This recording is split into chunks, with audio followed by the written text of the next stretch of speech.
When I first saw our house in the Boston suburbs, it seemed like the embodiment of the perfect family haven. A white picket fence, rose beds lining the pathway, and a cozy porch with a swing. But after 6 years of marriage to James, I realized that even the most beautiful house couldn't save you from emptiness if it lacked warmth inside. James had always been a good man, responsible, strong, and always ready to help anyone in need. His job as a firefighter left its mark, both physical and emotional. After night shifts, he would come home exhausted, with the smell of smoke and ash clinging to his skin. He was my husband, but I felt us growing further apart. In James' absence, someone else filled the void. Lulu, our ginger cat, who came into our lives by chance. Someone had left a box of kittens at the fire station, and James brought her home, saying, "She looked at me as if she had no one else left." Now I realize that Lulu became what James should have been, a companion to share my thoughts with, even if all she did was purr in response.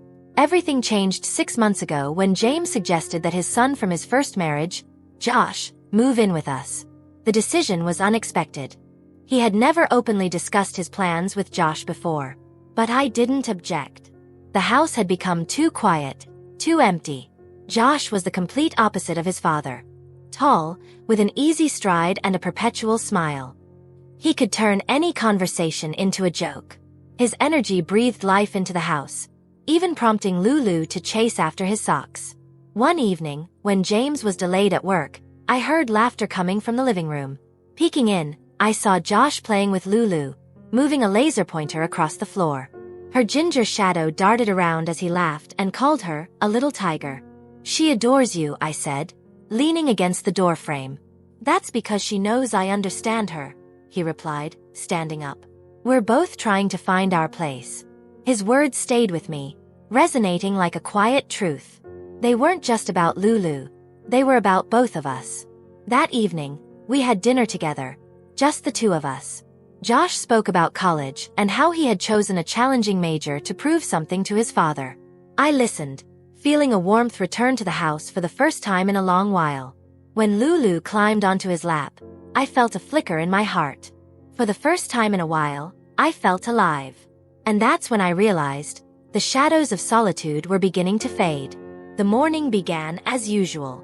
James left for work before dawn, leaving behind the faint smell of coffee and gasoline, while I started my day with oatmeal and a purring Lulu on the windowsill. But this time, the house's silence felt different. It was expectant, as if something was about to happen. Something that would disrupt our familiar rhythm.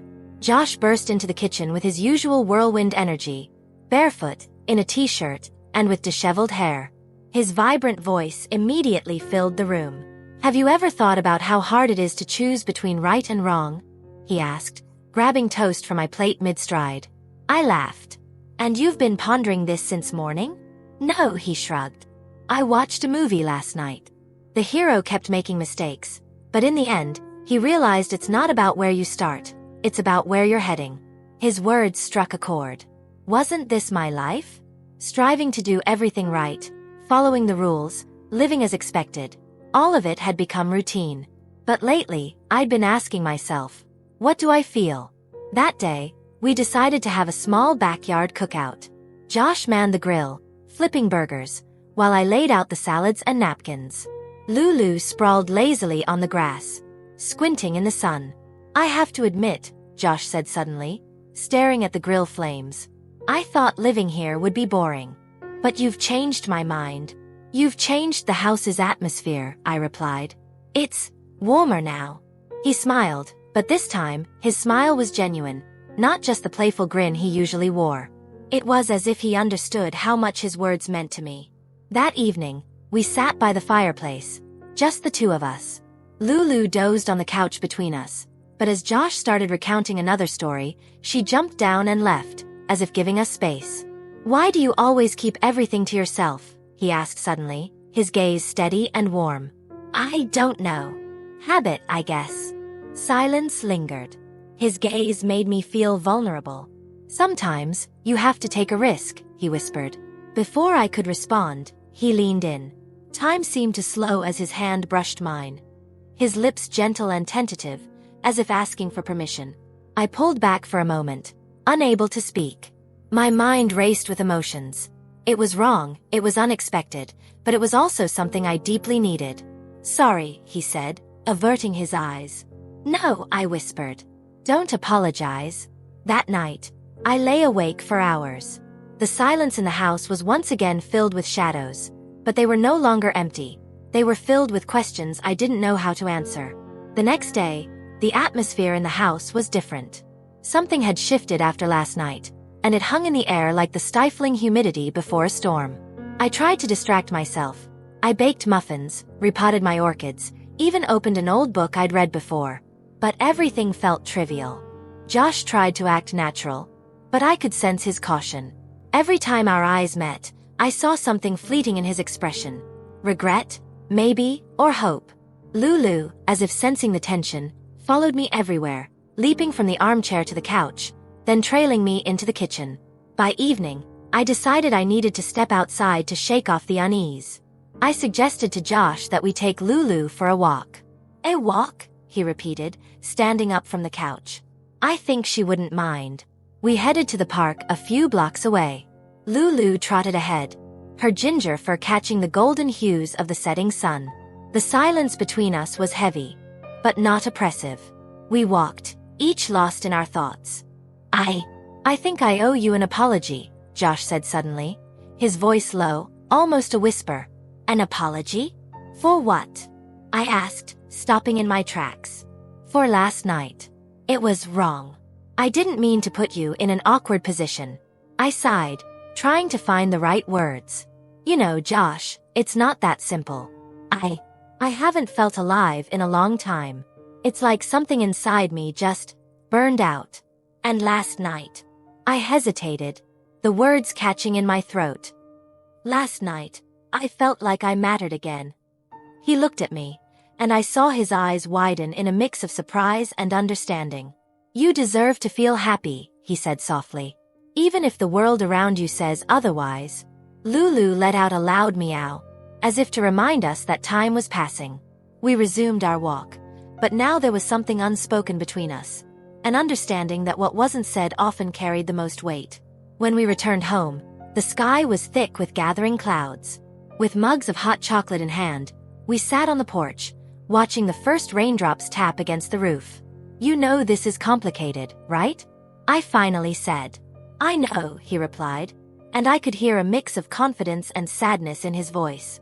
"But that doesn't mean I'm willing to let it go." I turned to look at him.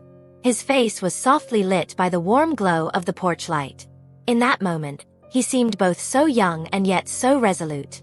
He leaned in slowly, giving me a chance to stop him if I wanted to. But I didn't. His lips brushed against mine, cautious and tender, as though he feared shattering the fragile balance between us. The kiss was brief, but it carried everything. An apology, a promise, and all the emotions we couldn't put into words. As we pulled away, I heard the rain intensify. Lulu, curled up in the corner, slept peacefully. "The rain will stop," he said quietly, as if referring to more than just the weather. I nodded, though I wasn't sure I believed it. When James unexpectedly returned home late that night, I heard the front door slam. His footsteps echoed through the hallway. I was sitting in the kitchen with a cup of tea, trying to untangle my thoughts. Lulu jumped into my lap, her soft purring the only thing grounding me. "Cat?" James peeked into the kitchen, his face tired, his hair damp from the rain. "You're home early. I thought you'd be on shift until morning." They needed a replacement. Saw the rain picking up and decided to come back. He sat across from me, his gaze probing.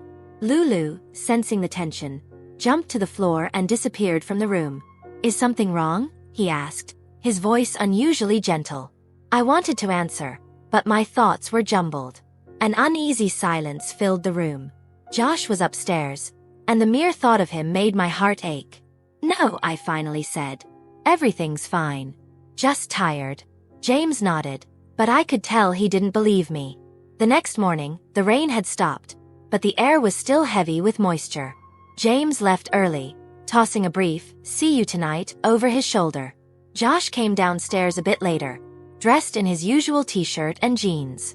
"How was the night?" he asked, trying to sound casual. "Uneasy," I admitted. We both knew I wasn't just talking about the weather. "We need to talk," he said quietly, sitting down at the table. "Yes, we do," I agreed. The words were hard to find. I felt the growing weight of what couldn't be named between us. Josh leaned forward slightly, his gaze steady but not overwhelming. "I need you to know," he began, "that I never wanted to complicate your life. All of this. I didn't expect to feel this way." My heart trembled. His words were ones I didn't want to hear but couldn't deny. "You haven't complicated my life," I said. "But you've changed it." We stared at each other, words exhausted. Lulu quietly padded into the room, as if inviting us to move forward. I stood, feeling the slight tremor in my hands. "We can't, Josh. This isn't right." My voice was barely above a whisper, but the weight of it hung in the air. He didn't look away. "I understand," he said. "But sometimes, the only thing that makes sense is what feels wrong." Josh left for a walk, leaving me alone with my thoughts. That evening, I stepped out onto the porch, where the air was crisp after the rain. James pulled into the driveway, his expression focused yet calm. "Everything okay?" he asked as he climbed the steps. I nodded, feeling a small sense of relief. The weight of responsibility for my family and my commitments overshadowed my personal feelings. It was the right thing to do. But deep down, I knew the storm hadn't passed yet.